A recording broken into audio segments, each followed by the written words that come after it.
Today, I had two or three different people come up to me when they knew that I was doing this response.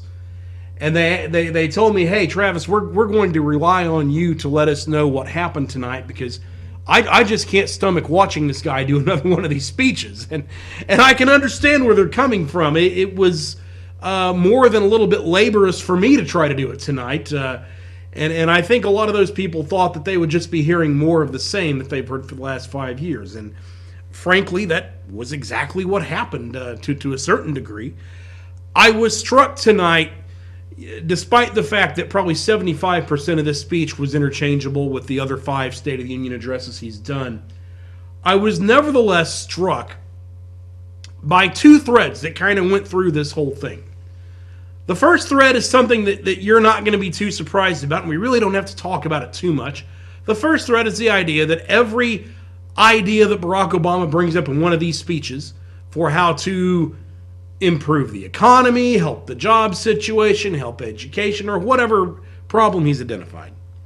Whatever solution he has involves bigger government, spending more money. None of his solutions ever seem to mention getting government out of the way, deregulating anything, making things easier on business. Even when he says he wants to make things easier on business, it's always, well, we'll give you a loan, meaning that we now have to do what you say. So that was the first thread that I noticed of all of this. But again, not a surprise. That's happened every speech he's ever made. But there is a second thread that came out here tonight. Now, I'm not going to go through every single point he made because to do that would take 3 or 4 hours, and neither you nor I want that. But I'm going to hit on a couple of things. And the second thread that I noticed was that Barack Obama sure does have a way of inventing problems that do not actually exist. He has a way of taking something he observes or a certain set of facts and spinning them into a problem that therefore he feels he needs to solve. And I noticed that a couple of times tonight. He started out right out of the gate talking about income inequality. And of course, all the pundits leading up to this had hinted that he would do this, and he did it pretty early in the speech. And he's claiming that income inequality is a problem that needs to be addressed. Well, is it really a problem? Note that I am not denying income inequality exists. I certainly am not. There is income inequality. What I am challenging him on is the idea that that inequality is a problem of some degree. While there is inequality in income, as I acknowledge, I should think that there is also inequality in intelligence, work ethic, drive, decision-making, and the millions upon millions of other decisions, sometimes very rote and mundane decisions, but the millions of other decisions that factor into any person's income or wealth or opportunity or what have you. So in other words, because we all have different levels of potential, and because we all will fulfill different levels of the potential we have, because we all contribute in different ways and to different extents, there should be inequality of income. But hey, some of you are saying I'm cruel and heartless. Some of you are saying that because we have some poor, that I should have some compassion on them, these people at the lower end of the scale. Should I really? I mean, I feel like our country's been held hostage by the poor for roughly 40 or 50 years, and the way I look at it, even with the poor being where they are, they're still doing pretty good. Even for all the income inequality there is and the income gaps and the corporate profits being what they are, the poor are still doing pretty damn good. Consider the following. According to the Heritage Foundation, 80% of poor households have air conditioning. Back in 1970, only 36% of the entire U.S. population had air conditioning. Heck, growing up, I didn't have air conditioning. Not at home, not at school. Nearly 3/4 of these so-called poor have a car or truck. 31% have more than one vehicle. 2/3 of the poor have cable or satellite television. 2/3 have at least one DVD player. Half of them have a personal computer. 1 in 7 have more than 2 computers. More than half of poor families with children have a video game system like an Xbox, a PlayStation, that sort of thing. 43% have internet access. 1/3 have a widescreen plasma or LCD TV. More than half have a cell phone. So you'll pardon me if you make some argument about income inequality, and I don't give a flying rip. The poor are living a lifestyle in this nation far better than that of the middle class practically anywhere else in the world, and far better than the poor of years ago. I compare what the average poverty-stricken single mother today lives and compare it to the lives that my parents and even grandparents lived, and quite frankly, that single mom today is living the life of Riley. So when he's making all of these arguments about income inequality and the supposed unfairness in the system, a wise person will let it go in one ear and out the other. He is proclaiming a problem that does not exist. Likewise, he made a comment tonight, and I know I'm kind of going around and picking things here and there, but just giving you a few examples so we're not here for a whole hour or two. He went at one point and grabbed onto the liberal idea of so-called equal pay for equal work, that women should be paid an equal wage for the same job a man does. Now, I know when you don't think that idea through, it sounds good. It sounds appealing. I understand that. But think it through. Equal pay for equal work breaks down when you realize the work, generally speaking, is not equal. When you look at the fact that over the long term, women are less productive than men, and that is not an idle statement. There is research that backs that up. There is research that shows over the long haul, women take more sick days than men. There is research that, and it's almost it's almost common sense, but there is research that shows it, that yes, women take off more time for maternity leave than men. Okay, we get it. Women have maternity leave, and when they have a kid, they go out for a period of time. During that period of time, the company is paying this employee and not getting any production out of them. So therefore, over a 5-year period, 10-year period, 20-year period, the average female employee will be less productive than the average male employee over that time period. For all the rainbows and unicorns, and for as appealing as it sounds, you cannot get past that fact. That the man is more productive than the woman. That says nothing negative about the woman. And maybe even on a hour-to-hour basis, day-to-day basis, week-to-week basis, perhaps the women might be more productive. But over the long haul, they are not. Therefore, when you force an employer to pay a woman at the same rate as a man, you are forcing them to make a malinvestment. Now, as I've said before, if a company wishes of their own volition to pay a woman at the same rate as a man, I have no problem with that. If a company wishes to pay a woman at a higher rate than a man doing the same job, I have no problem with that. So all of you feminazis there who are calling me a chauvinist, you can put your pitchforks away now. But my point is, it should not be the government's place to force businesses to make malinvestments, which is exactly what they would be doing if they signed on for equal pay for so-called equal work. Oh, but that's not the only place that Obama wants businesses to make malinvestments. He's also wanting the minimum wage increased. Now, interesting that throughout this speech, Barack Obama talked a little bit about creating jobs and how important that is, and I think all Americans agree that that's important. But yet he talked about increasing the minimum wage. Those two arguments are in conflict with each other. Every time, you can look this up, every time the minimum wage, federal minimum wage, has been raised, unemployment has gone up.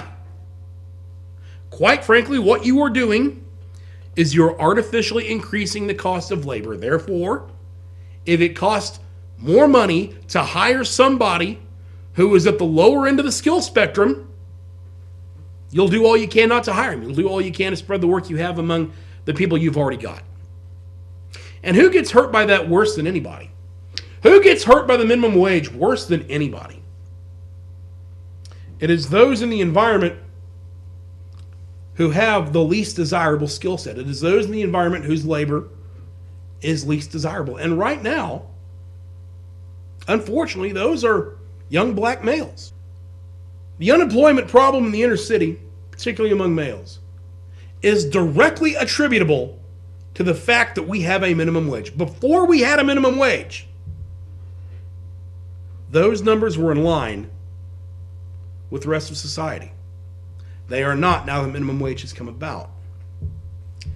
And that's what I find terribly ironic and twisted and sad, is that when Barack Obama talks about raising the minimum wage, the people who he is going to hurt most should that happen are largely his own supporters.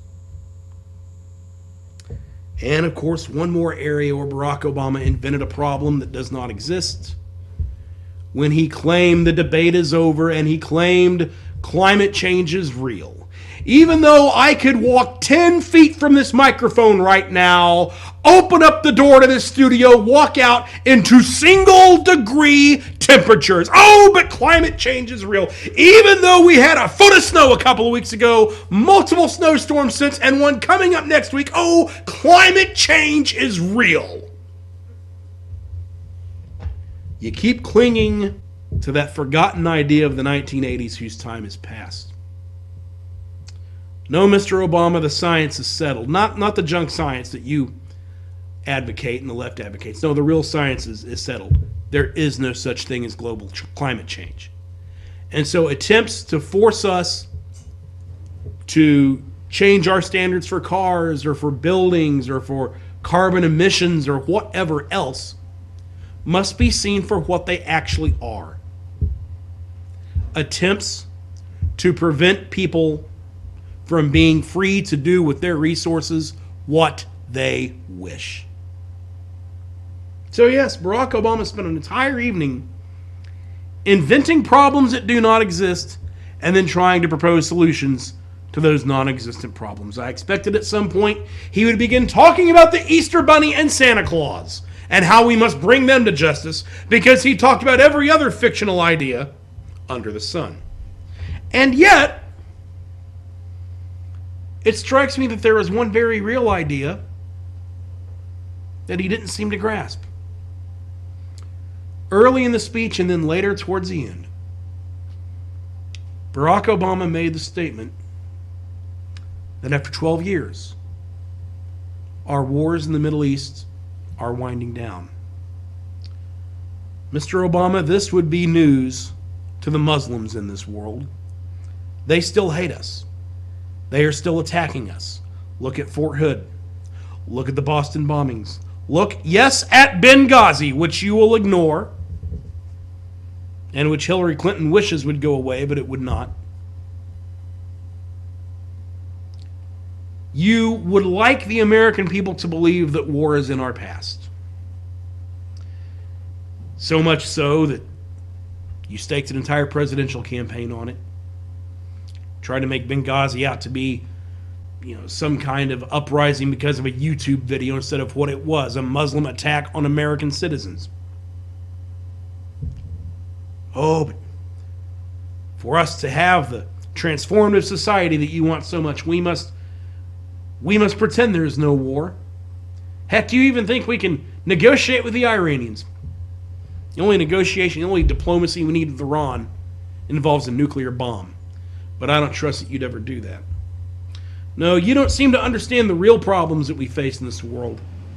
But you sure have no problem inventing pseudo-problems, inventing faux problems, false problems that do not exist. Is there income inequality in this nation? Yes, and it is justified. It is an indication that we live in a free and largely fair country.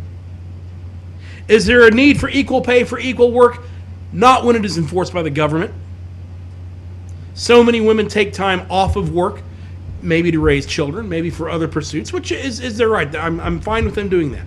But then to think they can come back after 8 weeks, 3 months, a year, 5 years, and think they can walk right into the same spot as a man and get paid what he does when she does not bring as much to the table as he does if she's been out that period of time, makes no sense. And climate change, when I can walk out my door right now and have frostbite within 10 minutes. This president, as we've said for years, is completely disconnected from the real world.